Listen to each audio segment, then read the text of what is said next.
YCP నేత అంజాద్ బాషా సోదరుడు అహ్మద్ బాషాను పోలీసులు కడపకు తీసుకొచ్చారు. కడప శివార్లోని రహస్య ప్రాంతంలో అహ్మద్ బాషాను విచారిస్తున్నారు. దీనికి సంబంధించి మరింత సమాచారం మా ప్రతినిధి మురళి అక్కడి నుంచి ప్రత్యక్ష ప్రసారం ద్వారా అందిస్తారు.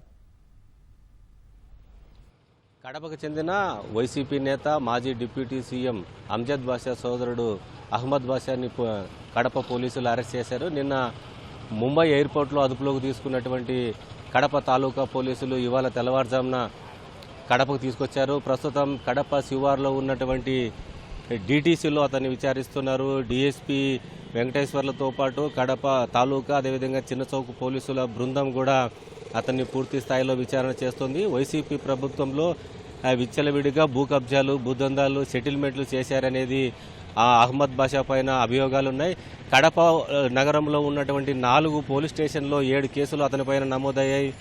కడప తాలూకా పోలీస్ స్టేషన్లో 2022లో వినాయక నగర్ సర్కిల్ వద్ద ముస్తాక్ అహ్మద్ అనేటువంటి వ్యక్తికి సంబంధించినటువంటి స్థలాన్ని కబ్జా చేసిన విషయంలో ఆ కబ్జా చేసే సమయంలో ఈ అహ్మద్ బాషా అతని అనుచరులు ప్రత్యక్షంగా పాల్గొన్నారని అతనిపైన కేసు నమోదైంది. ఆ రోజు 2022 ఫిబ్రవరి ప్రాంతంలో ఆ 10 సెంట్ల స్థలాన్ని ఆక్రమించే సమయంలో అహ్మద్ బాషా అనుచరులందరూ కూడా ఆ బాధితుడిగా ఉన్నటువంటి ముస్తాక్ అహ్మద్ పైన కర్రలతోనూ రాళ్లతోనూ దాడి చేసి గాయపరిచారు.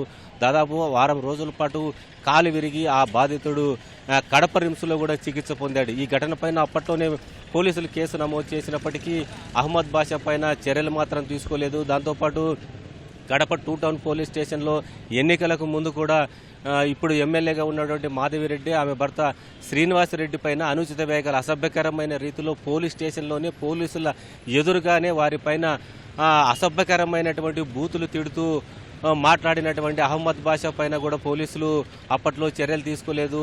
అక్కడ ఉన్నటువంటి సిఐ పైన కూడా ఆయన దురుసుగా ప్రవర్తించాడు. ఆ 2 టౌన్ పోలీస్ స్టేషన్లో కూడా అతని పైన 4 కేసులు నమోదైనప్పటికీ కూడా చర్యలు లేవు.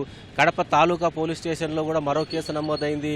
సోషల్ మీడియాలో చంద్రబాబు, పవన్ కళ్యాణ్తో పాటు కడప ఎమ్మెల్యే మాధవిరెడ్డిని అనుచితంగా వ్యాఖ్యలు చేస్తూ సోషల్ మీడియాలో పోస్టులు పెట్టారనే దానిపైన కూడా అహ్మద్ బాషా పైన కేసు నమోదైంది. తాలూకా పోలీస్ స్టేషన్లోనూ మరో సోషల్ మీడియా కేసు కూడా నమోదైంది. ఈ 7 కేసులు నమోదైన నేపథ్యంలో ప్రస్తుతం అతని పైన 2022లో స్థలం విషయంలో ముస్తాక్ అహ్మద్ అనేటువంటి వ్యక్తి పైన తీవ్ర స్థాయిలో దాడి చేసి గాయపరిచారనేటువంటి కేసులో తాలూకా పోలీసులు నిన్న ముంబైలో అరెస్ట్ చేశారు. ప్రస్తుతం కడప డీటీసీ ప్రాంతంలో అతన్ని సుదీర్ఘంగా విచారణ చేస్తున్నారు.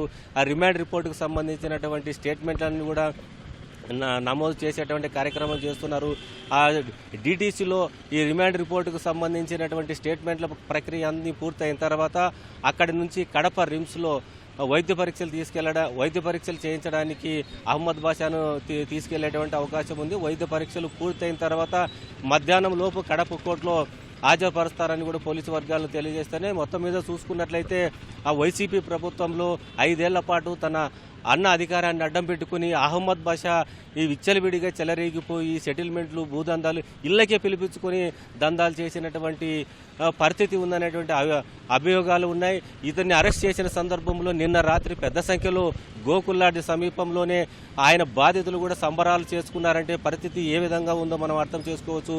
అహ్మద్ బాషా చేసినటువంటి అరాచకాల వల్లే వాళ్ళ అన్న కూడా ఓడిపోయారని కూడా కడప నగరంలో పెద్ద ఎత్తున ప్రచారం సాగుతున్న నేపథ్యంలో ఈ కూటమి ప్రభుత్వం వచ్చిన తర్వాత తప్పనిసరిగా నన్ను అరెస్ట్ చేస్తారనేటువంటి భయంతో దాదాపు 9 నెలల పాటు దుబాయ్ ప్రాంతంలోని తలదాచుకున్నటువంటి ఈ అహ్మద్ బాషా ఈ నెల 1వ తారీఖున 30వ తారీఖున వారం రోజుల క్రితం రంజాన్ పండుగ కోసం కడప నగరానికి రావడం, ఆ రంజాన్ పండుగ రోజు అతన్ని అరెస్ట్ చేయాలని పోలీసులు భావించినప్పటికీ వారు కళ్ళు గప్పి కూడా మళ్ళీ దుబాయ్ పారిపోయేటువంటి ప్రయత్నాలు చేయడం, బెంగళూరు నుంచి ఫ్లైట్లో ముంబైకి వెళ్ళడం, ముంబై నుంచి కువైట్కి వెళ్లే సమయంలో అతని పైన లుకౌట్ నోటీసులు జారీ చేసిన నేపథ్యంలో ముంబై విమానాశ్రయంలో ఉన్నటువంటి ఇమిగ్రేషన్ అధికారులు అతన్ని అదుపులోకి తీసుకోవడం, ఆ ముంబై ఇమిగ్రేషన్ అధికారులు కడప పోలీసులకు సమాచారం అందించడంతో వీరు అక్కడికి వెళ్లి అతన్ని అదుపులోకి తీసుకున్నారు.